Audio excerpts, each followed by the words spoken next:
Right, that's it. Right, hi everyone, sorry about that. I'll just give it a few minutes. As you can see, London, Christmas 2021 is wet. And my cup of tea is filling up with water. It's diluted. So let's just start off. I'll just take you over here, just show you West London. It's just miserable. It's absolutely miserable. It's oh look, it's a very bizarre red hue. Look over there. Oh, it's now gone green. It's like a massive set of traffic lights. All right. There we go. Mr. Luke Dormer is watching. Mr. Pete Dormer is watching. All the Dormers are watching. Fantastic. There we go. Right. Yeah, West London is absolutely miserable, and it's no different. This was meant to lift by 9 o'clock, so I'll just take you over to the East End, central London. There we go. I think if you can see down there, there's the wheel on the South Bank, and then we'll move over. We've got a lovely house all lit up down there. Now let's see if I can show you that. See, look at that. I think the posh residents around here, they'll moan about that. And then, wow, we're really hitting it hard with the rain here. So, if we can get round, I'll just spin it round. I'm going to rotate the camera around now. On it myself. Hello, everyone. Right. So this is the first Brew with a View of 2021, and it's the first one for. Yeah, we just tilt that. Sorry, I've got my man here helping me with the umbrella. Right, that's it. I just need the light. That's it. That's good there. Right, and there's been a break. There's been a break of some. Hello, Sandy. How are you, my friend? There's been a break of over 18 months, and I just need to sort of address that, because I've had a lot of support from people, and there's a lot of people sort of questioning, you know, why I just walked away. It was time for me back then to exit. There was right, okay. There. Sorry, it seems to be. Sorry, I just got a message through that it's not loading, but people seem to get in now. Little pocket Porsches watching. The Beagle Whisperer is watching.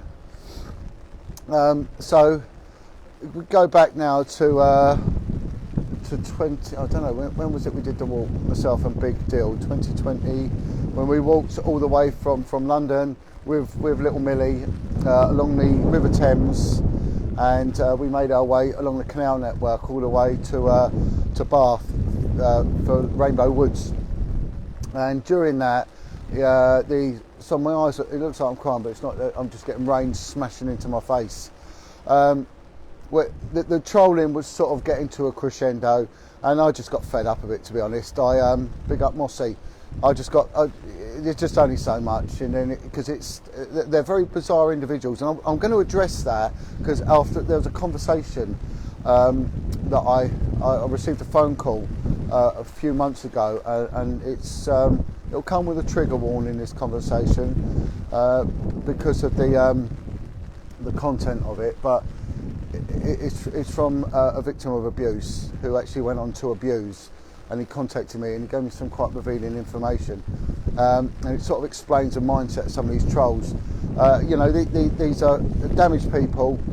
They're not right in head. They're nutters, to be honest, and a lot of them have got guilty minds. They're twisted, and from what I've been finding out, that, you know, there's quite a few that have actually gone on to do damage themselves. And when I come on the scene, it's a bit like I mentioned before. It's like if you've done something wrong and all of a sudden there's a psychic medium, mind reader, whatever comes in, people start to panic because they think that person can read inside their mind. And it's a bit like me being an ex-copper. Some people think, what does this man know? What does this man know? Is he going to expose me for what I've done? Can he read my body language? Can he read the signs and things like that? And then it's called projection. So what they'll do is they'll put onto me their guilt inside them. You know, you tend to get messages from these people at like 2-3 in the morning, and they're vexated. There's a lot of people that are on medication, antipsychotic medication, even cancer treatment causes terrible mood swings. And just before his departure, I did receive a pre-recorded message from Michael Tarrager apologising for his behaviour, and basically saying, "You're a good man, John. You are a good man. I'm sorry." So, and that guy caused a lot of problems, but you know he's gone now, so we're not going to dwell on that one. Martin, hello Martin. Thank you so much for the card. Tony Turner, big Tony Turner. I want to discuss some of our work that we've been doing. So we raised quite a lot of money last year, and that was for a charity that was co-run by Tony, who's watching, and ex-criminal, gangster, whatever you want to term him, Terry Ellis and a few others. And what they've done, they set up a charity really to stop kids getting into knife crime and hurting and killing each other. It's a fantastic charity. Save a life, put down a knife. And myself and Dylan, through this arduous walk, we quickly raised the target amount within days. The Just for Giving site got mullered by very strange, nasty, vexated, perverted individuals who were contacting Just for Giving or whatever one I use, saying that I was getting money for fraudulent means and for criminal enterprises and blah de blah de blah. And the sad thing is, one lady on her deathbed, it was her wish, her dying wish, that she was to donate £1,000 to what I'm doing, because it doesn't just go on charity, it goes on the campaign itself, you know, and that costs a lot of money. You know, there's a lot of people that had a lot of pennies put in their pockets whilst I was doing what I was doing, you know. And I've always said this is for me to spread the word and raise money for charity, right? So when people say, well, he raised this much, we did this, absolute nonsense.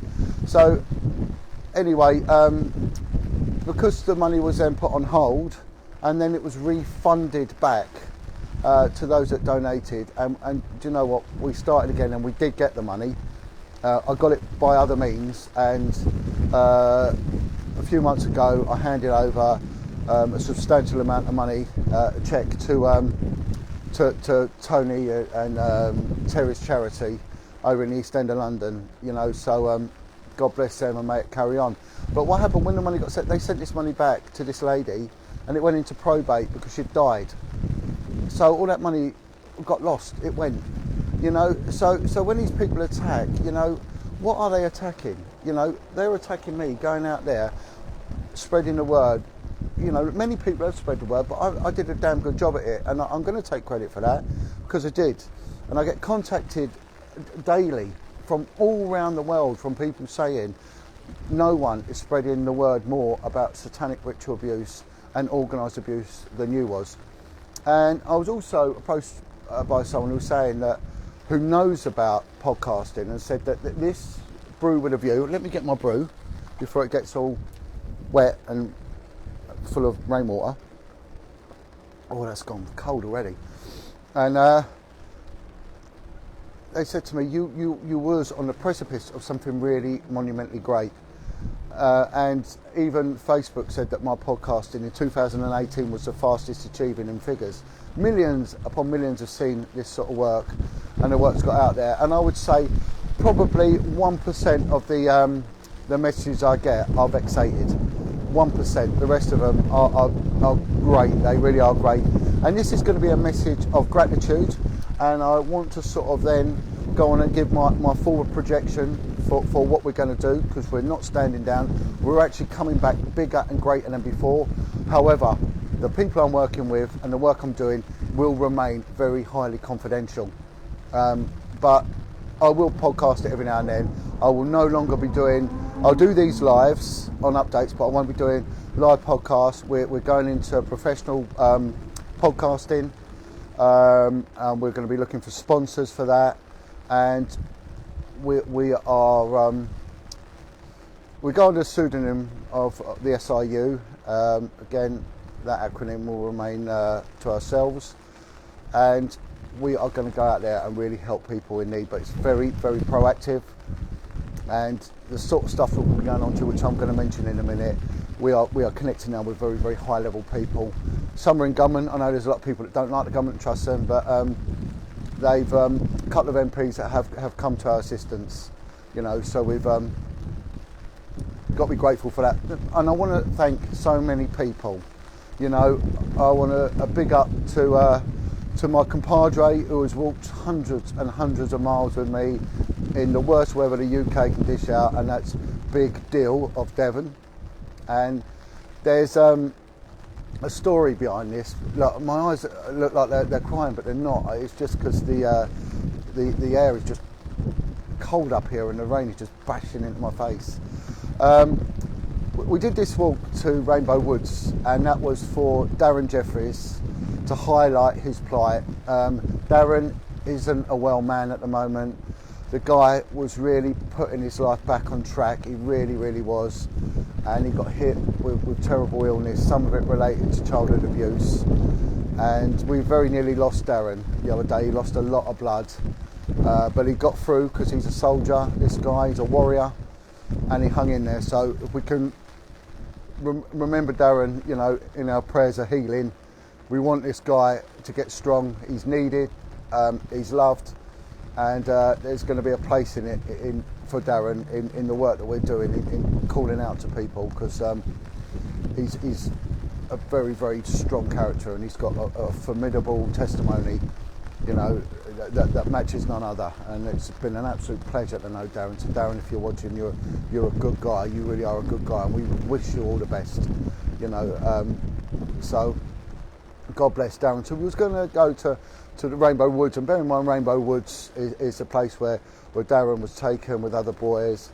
They were stripped naked in the middle of the night. They were whipped, they were beaten, and they were chased. And when they were chased by what you always said were posh, white, fee-paying men, and they would descend on these boys like a baying pack of hyenas, you know, and then they would beat them and sexually abuse them to evil extent. And this is in you know, an ancient woodland in a beautiful part of the country. Yeah, it's got a sinister history to it, you know. So we did that, and I had some fantastic supporters. One of which was Nance, the old Nance Meister. Nancy had assisted me in my campaigning from the start. She was what was the case? She was one of the mainstays in the campaign to free Pepsi Watson. I want to talk about Little Peps if I can shortly, and got a lot of support out for Pepsi. And Nance turned up with a little dog, Lola. There was Ray, and there was many. I'm sorry I can't go all through the names, but there was a whole contingent of well-wishers that made. Some of them made their ways from all points of the UK. They descended on the woods, and we had a lovely welcoming committee, and a bottle of strong cider, and a walk around. So out of this place of absolute wretched abuse, Nance and Dylan got sort of acquainted, as it were, and we had to come back to London, Dill and myself, but Nance had bought a load of grub. So when Dill was making her way down to back down to Devon, I said pop into Nance's, and she got all this food, just eat it, because he likes to eat. And he did. He went over there, and let's just say he filled his plate up, and they got married. You know, they got married September the 11th. I was best man, and I gave a speech, and it seemed to go down quite well. We had a lovely time. Sue was there, you know, other people. Jean was there. There's a few others that we know from this campaigning turned up, and there's a couple of brothers that when we started the walk, they live in Slough, and they said, John, if you're coming past, can you pop in, and we'd like to have a drink with you know, and something to eat, and you know, and just welcome you into our home. And so we went down there, and we met his two brothers, right, Johnny and Tony, aka the Bants brothers, the brothers Bants. They love a bit of banter, these chaps, and they love a good old belly laugh, and we had a real good laugh with them. and we stayed in touch. And they've been supporting us all the way through. They even turned up at Dill's wedding, and we had a fantastic time. See, good things have happened. Good things have happened. I've consistently been working with Chris Lambriano. Incredible man, Big Chris. 82 years old, and that man is still frontlining it. And he gave the best speech I've heard in my life. We was in the East End of London. We was giving a talk at a meeting for mothers who'd lost their children to knife crime. So it wasn't, a happy event. And Chris gave the best speech I've ever heard. And he got up there and he got all the mothers together and he hugged them all. And I just sit there and think, this is what this man once was one of the UK's so-called feared gangsters. And it's a pleasure, if you're watching, it's a pleasure to be acquainted with you. And he's a warrior for Jesus Christ, and he makes that very, very clear. So if you want to look down, I've got me Jesus t-shirt on there. There he is, the governor, little cross that my lovely son bought me. And that brings me on to Brian Knox. Brian, if you're watching, Brian, again, an ex-so-called gangster from Scotland, a history of violent crime and organised crime behind him. Went to God, was in a world of trouble if he didn't, and he's become, one of the main soldiers for Christ. Himself and a guy called Martin, an ex-paratrooper, again had a lot of problems and struggled with alcoholism and drug addiction, and God turned him round. And these two got together, set up their own sort of like church, as it were, and in the summer of 2020 I was baptised in the sea, down in, I forget where it was now, it was Bexhill-on-Sea. And I want to say God bless you, Brian Knox, for all the work, all the great work that you do, and he's still out there evangelising and helping people. So God bless, because we've got to understand, people, this is a spiritual war. We are out there, fighting against people doing evil things. Whether or not they want to put a religious tag on it or whatever, it doesn't matter. Whenever they abuse a kid, they do the devil's work, Again, I want to say a big thank you to the beach home survivors. They never give up, never ever give up. They, and again, they're in their later years. Every now and then, ill health strikes one of them down, but they get back up and they get going again. And they go all over the country campaigning, never giving up. I did an interview with Sean Merritt, a podcast with Sean Atwood. I'm mashing people together here. Sean Atwood and Alan Merritt, and Alan gave, again, one of the best interviews I've ever heard. It was from the heart, and it was out and out fantastic. So well done, Alan. Big bad Alan Merritt, if you're watching. That really was a moving testimony you gave to Sean Atwood. Again, Sean got hit by trolls who reported him, and they took down the majority of my videos I've done with Sean, which had attained millions and millions of viewers. There was a good message in them, there was a good anti-child abuse message, and this is what they do. They take it down so that we're deplatformed, so we can't operate, so where do you go from there? But I've gone on to do, more interviews with Sean Atwood and a few other up-and-coming podcasters, and I want to thank them. I want to say how proud I am of little Pocket P, and again, she's watching, and I've seen this girl turn her life around in a whole year, from suffering from what we might term depression and isolating herself, to someone who is now doing a degree in psychology. She gets out there and she's now working with animals, with horses, and her life, she just turned her life right round, and it's incredible. And I want to say I am immensely proud of what you've done. Well done, you must keep going. I want to thank Corrine Hutstebart, a consistent friend to me. She's been brilliant, and she also gives me advice regarding the trolls, and she profiles them. Fantastic what she does. She's a brilliant woman, Corrine, this year, she assisted in it. The information that she gave to the French police caught their biggest serial killer of children. In 2003, she was asked to profile serial killer. Kids were going missing and were being found dead. She went along, she looked at the crime scene, she looked at the murder, everything tells a story for Corrine, and she quickly come up saying this is a person is going to be a police officer due to how the body is, how they were bound up, and you're going to be dealing probably with a detective because of the coercion that they've used to get this victim where they want. She said, and then she even gave them a locality, which was a certain region in Paris. She said, if you look for detectives in this region, you're going to find your killer. They dismissed her, like all things they dismissed her, very similar to what the police do over here. She was mocked, ridiculed. She kept her stance on it, and she took the argument. It took a long time, but she took it to the magistrate because they have a different system. They have a Napoleonic system. You know, there is an assumption of guilt, whereas we've got an assumption of innocence. We have the better justice system. I know some people mock it, but my God, don't get tried abroad, whatever you do.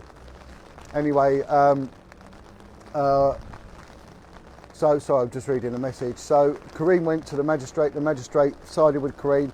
The magistrate ordered that all the detectives in this one region will be DNA tested, right? And she said, you're going to find your man. One detective, it was ordered, they all had to turn up. I don't know how many, there was quite a lot of them. One did a runner.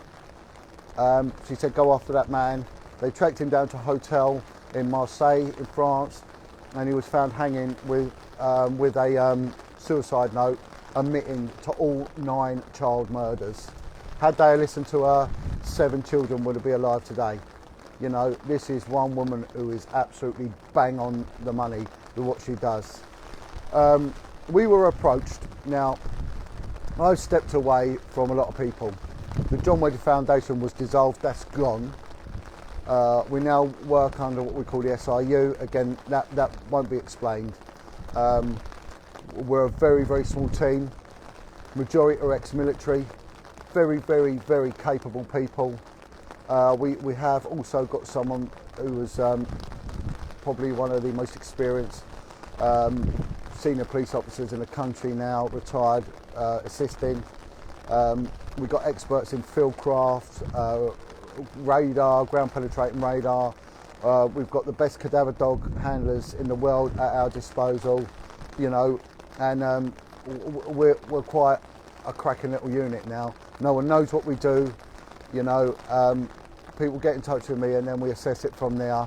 We have a way of filtering stuff, Corrine profile stuff, and we will liaise with the police, and we have done.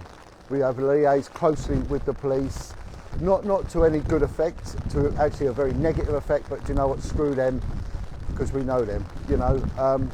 But we was contacted by a distraught family regarding 2 missing children. The case had been shelved for 20 years, and we went to work. Witnesses were re-interviewed, new witnesses were found. We located what we think is a shallow grave. We got ground penetrating radar done. We got soil analysis done. We did a phenomenal job. We got sort of subpoenaed to West Midlands Police Headquarters, where we had to liaise with a senior officer there, and that meeting didn't go down too well.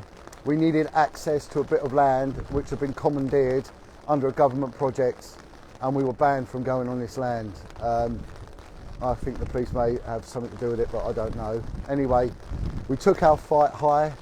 We got a brilliant MP who fights our corner. We ended up before 2 cabinet ministers and then the Deputy Prime Minister. He got involved and he demanded that access is given to this land, and we got access to this land.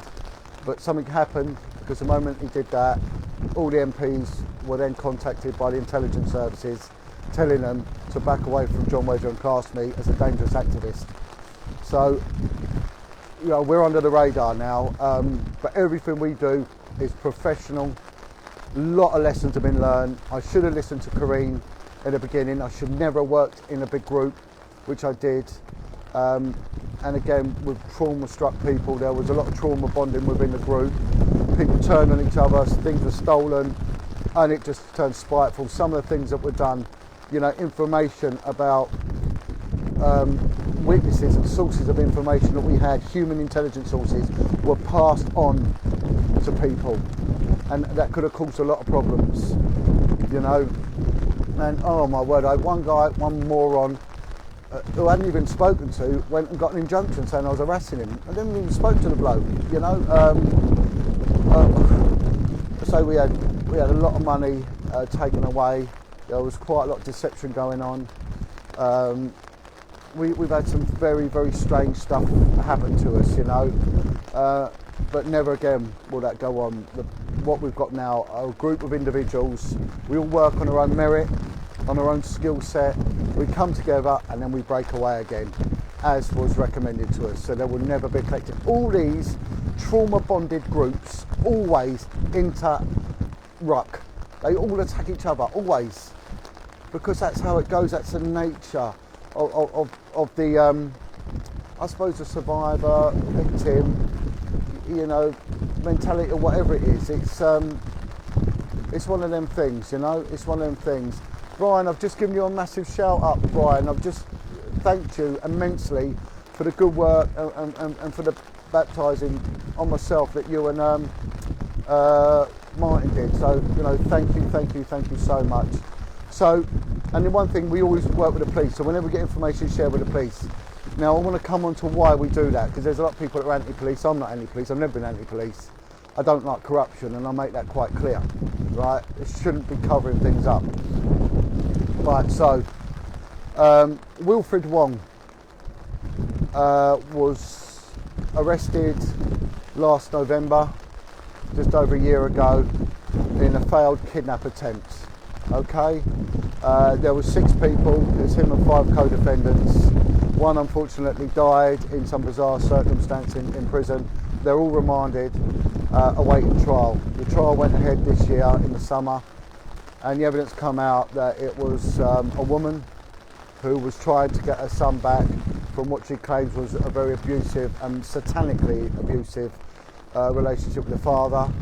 Okay, so Wilfred, with these others, they had a plan to, it was a rescue attempt. It went wrong. Wilfred was armed with a knife. The evidence that came out was that Wilfred threatened the foster carer who had the child with a knife.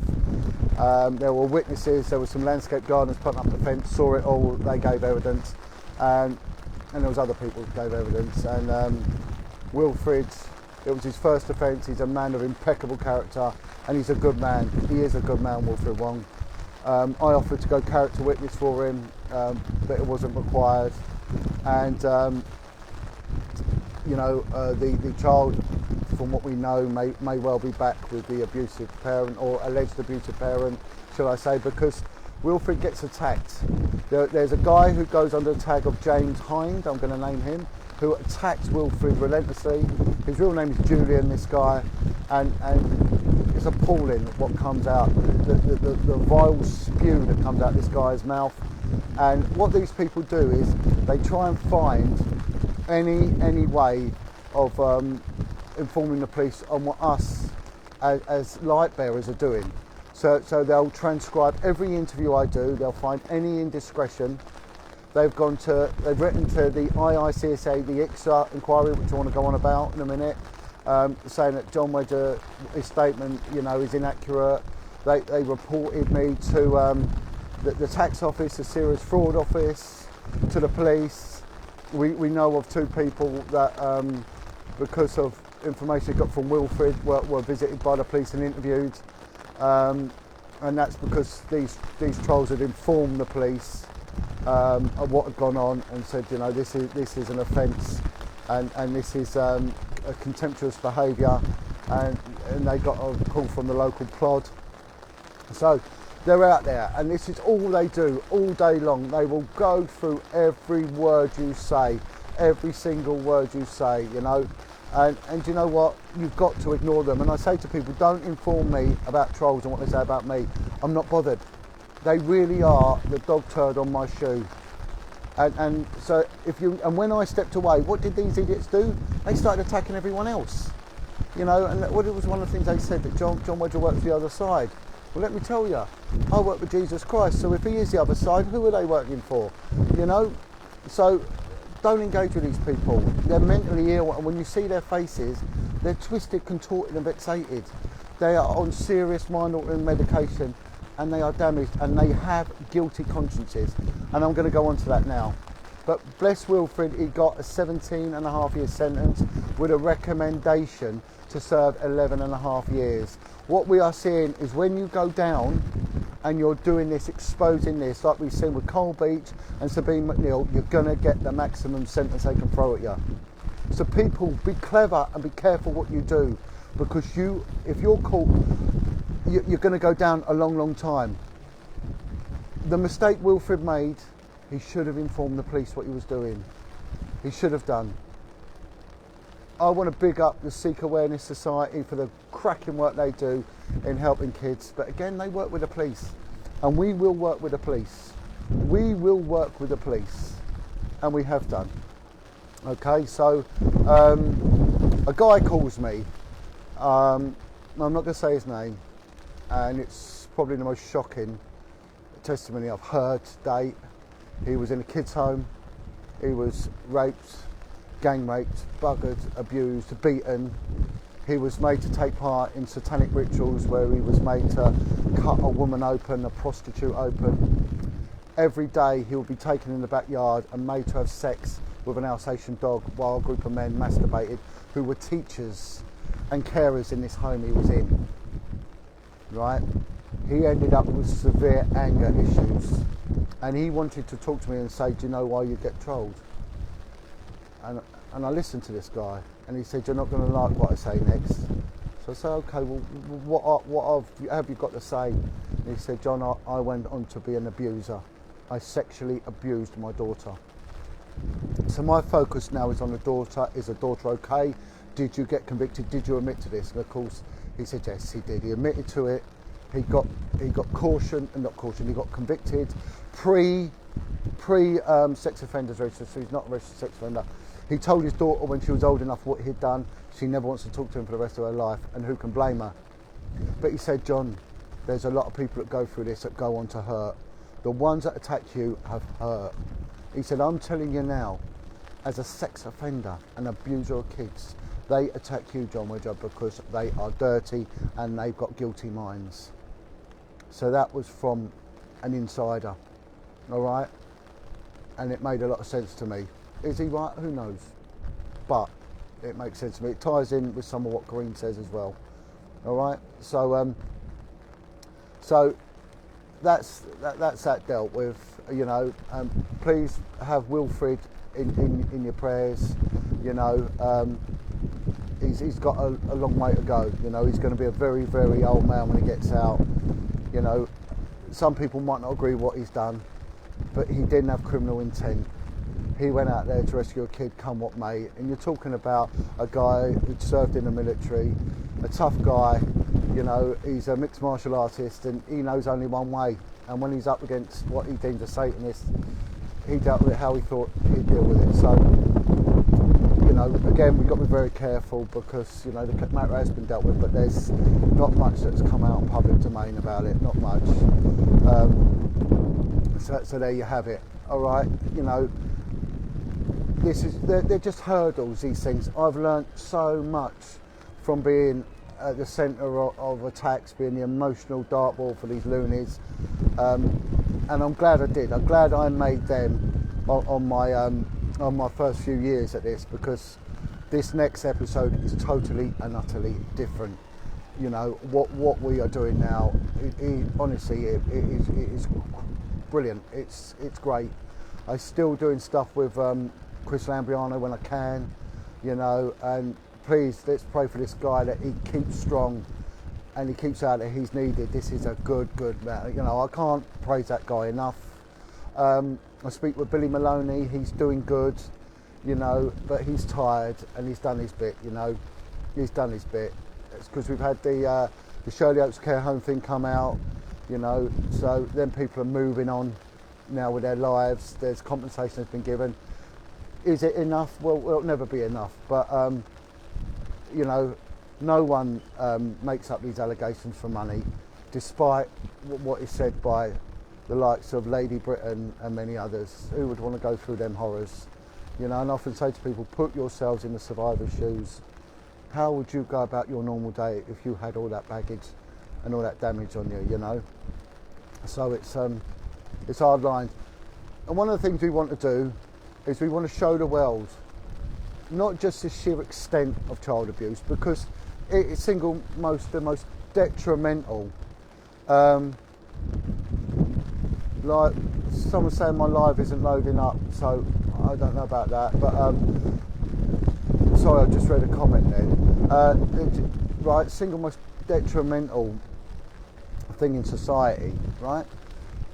We will one day address it, and we will one day come to terms with how much damage it has done, right? But one of the things that is always hidden away is a thing called satanic ritual abuse, you know, SRA. I speak to survivors of this, you know, on a weekly basis. We're working very closely with them, and they suffer from a thing called DID, dissociated identity disorder. It's a debilitating thing. It's split personality, you know, and it crushes them. But thank God for the therapists out there that work with the survivors to good effect. So I want to say a big thank you to the likes of Carolyn Bramall and all the fantastic work that you do, you know. I really do. A bit of bad news. Our friend, Mr. Pepsi Watson, is not in a good place. He's currently under segregation after a suicide attempt. It's his 4th year now in prison, Christmas in prison. He came out for a little time and he's back in again. He's in such a bad way. So can we spare a thought and a prayer, you know, for our man Pepsi? He's a good man, you know, and he did so much for survivors. And he went out there with his own way of filmmaking. He's massively into repentance and helping people not to reoffend. He was brilliant at what he did. He had a real good manner about him. Even when the police officer got stabbed and murdered in East London, he went and laid a wreath and wrote a card for the family. This isn't a man who hates society, but he's a man that's had a rough old time, and he needs mending and he needs healing. Can we write to him? On my page has got the address. He's at Holme House, HMP Holme House, and he goes under the name of Adam Robinson. So please spare a thought from him. I want to say a good congratulations to Ellie Reynolds for winning her case. You know, the victim of the grooming gangs, you know, in the north of England, in the northwest of England. Well done to you. You know, you stood your ground and justice prevailed, and you know, you showed them for what they are, covering it up, you know, up in Cumbria.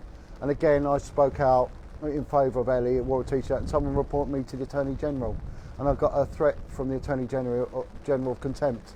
And again, this is what these people do with their time, you know. Instead of helping, you know, Holme House, HMP Holme, Holme House, Adam Robinson. If you write to Adam Robinson, and again, he's in that little cluster of northeast England in Stockton on Tees. I think he's the only southerner down there, and he's getting a bit of bullying as well. You know, they're all locals, all sort of, you know, Hickey and Breddy know each other and from the same estate and that, and he's an outsider and he's getting a rough old ride of it. So please help him out, you know, and cheer him up a little bit when he comes out of solitary, out of seg, you know. We'll see him, and you know, well done. We got a message here from Sandy Smith, Quarriers. They say a big up to the Quarriers Warriors. Again, we look at Sandy and his missus, you know, they go all the way. Someone's put a message here, hi John, what are your views on the reptilians that Jeanette Archer speaks of? I don't even want to go there. I'm sorry, I don't even want to go there. I'm not doing that. I'm not doing that nonsense, you know. I'm staying away from all of this mad stuff, you know. So, but back to Quarriers, you know, there was this guy, I can't remember his first name, but Quarrier, who set up these what were their name, village homes all over, I think, the north end of and up in Scotland, and really it was just to trade in kids. That's what they were. They were getting paid each time they move a kid about. It was a bit like under the Slavery Act. They'd get money for moving the kids about, and they made money that way, and they were abusing them, and they were just getting rented out and abused, and some horrific stuff went on. If you ever Google the Beast of the Bell Tower, there was a guy that would take young boys up to this bell tower by the church. He would sodomise them. One boy committed suicide as a result. This fella was prosecuted, and then after going in prison, come out, and he went back. He went back and got his job back in the same school. I mean, it's just sick. It's absolutely perverted and twisted, and but God bless them. And the Sandy Smith, his Mrs. Jane, and the other of the Quarrier collective are taking Quarriers to court. So let's wish them the best of luck. I want to give a massive big up to two people. They need to make a film about these. That's the Blair brothers, Joey and Bobby. You know, cracking blokes, brilliant guys. Google their story. You know, horrific abuse at the hands of the Catholic brothers, the De La Salle brothers. It's just appalling what went on.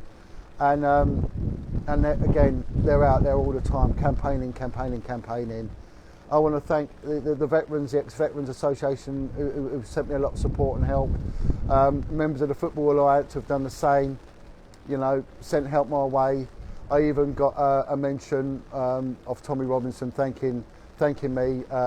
Tommy Robinson's daughter was sexually assaulted, and he lumped one of them or whatever, and they tried to convict him and not convict the people who abused his kids, which was disgusting.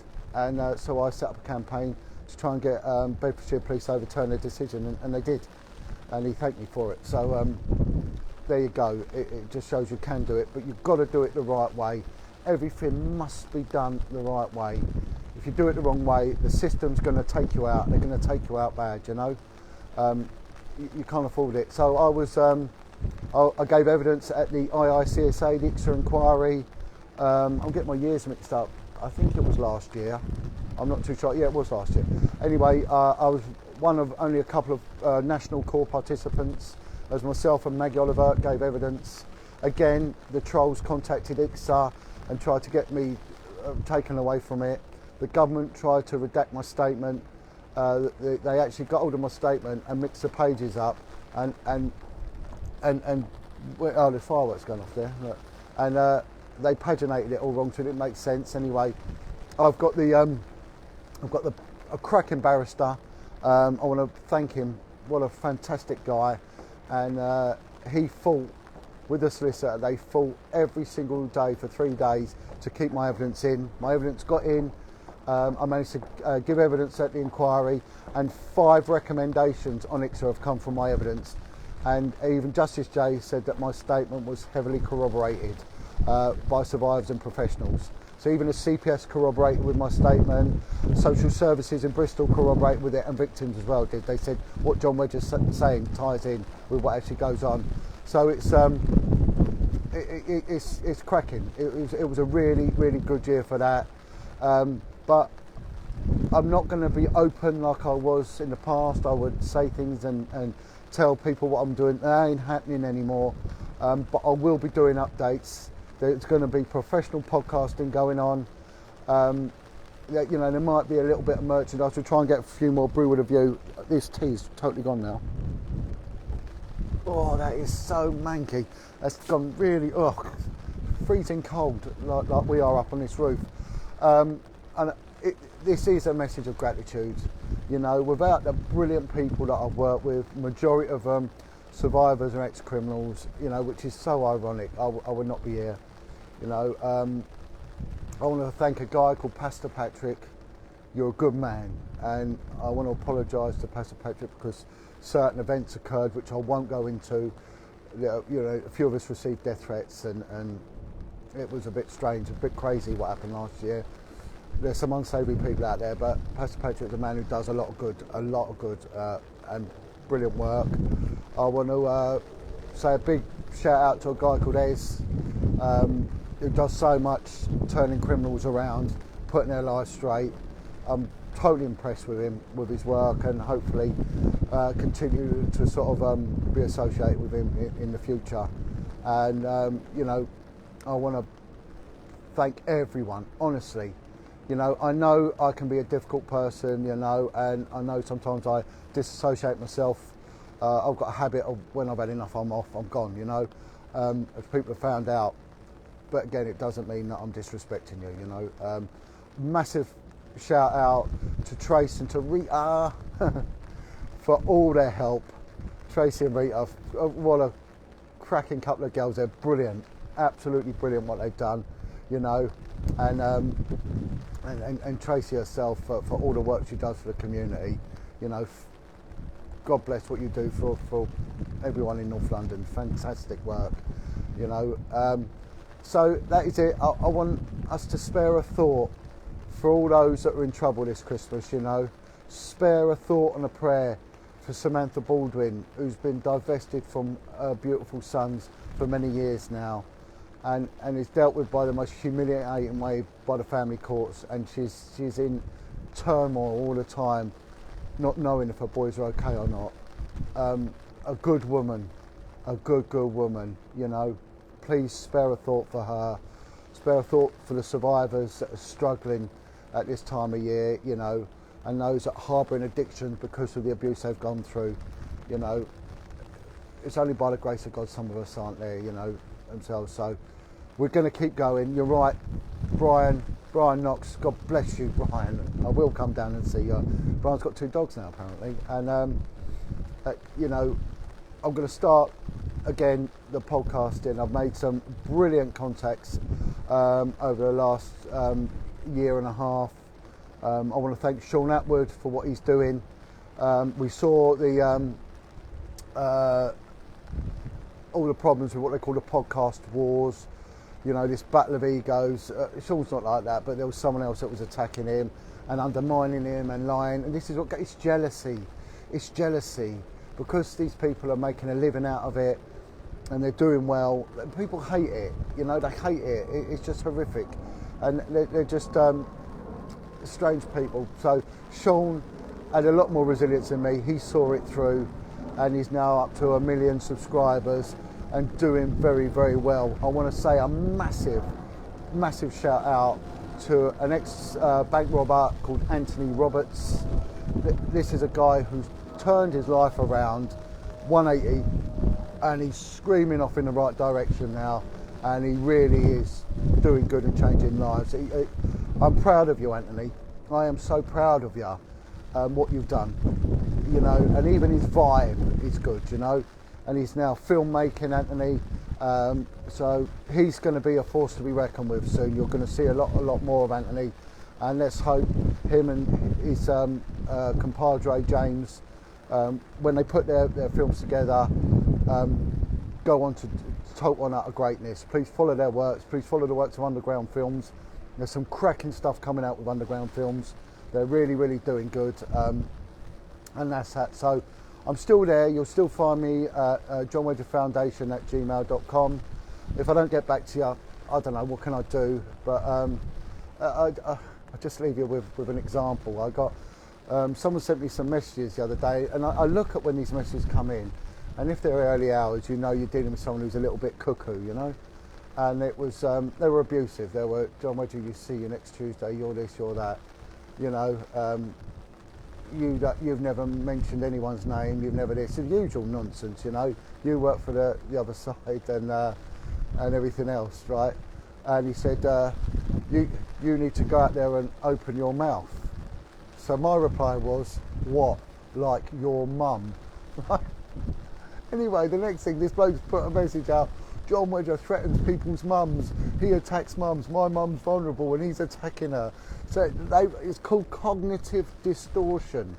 You know, it's distorted thinking, you know. And you're right, Brian, we should pray for them, we should, but, you know, sometimes our intention is needed elsewhere, you know. there's deserving people. Some things you've got to give up to God, let him deal with it. But you watch 2022, you're not going to see a lot of these podcasts going out, but they're going to be very intimate, and they're going to be updates. But we have not gone away. What we've done, we've regrouped. We've really shook ourselves down. Everyone is accountable. They are highly professional people now, and we're going to be a good alternative to serious investigations, whether it be by the police, the immigration, whatever. We are going to be a very serious alternative, and we have got some of the best forensic capable individuals, you know, on the planet with us, you know, and at our disposal. So it's you know, it really is, the future's bright. Okay, but you know, God bless everyone. God bless, you know, you all, and thank you for your continued support. For those that continue to help me out, whatever way it might be, I want to thank you. If I've not mentioned your name, I'm sorry. I want to say a big shout out to the little crew down in Brixton that are watching, you know, so the Rossmeister and Jobers and the gang down there, and I want to thank you to my friends, to my family, you know, and to all those that continue to believe in me, because it really is now paying off. All right, so God bless you all. God bless you, Sue, you know, and one thing you notice when you do this work, right? Those of us that started working together many years ago, and then others that have joined along the journey, not one of us has fallen out with each other. We've had disagreements, but we have never ever fallen out. But the others, they come, they go. We'll get infiltrated again. It's going to happen. The attacks are going to come again and again. But one thing is now, is my door's not open anymore. It's a very closed shop now. So look, God bless everyone. You know, I know this isn't, it's Christmas, this isn't really Jesus' birthday.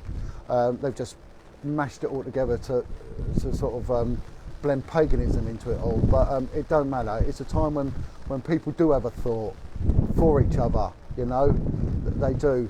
And they do come together, and they do have this charitable side to them, you know. It should be every day, but, you know.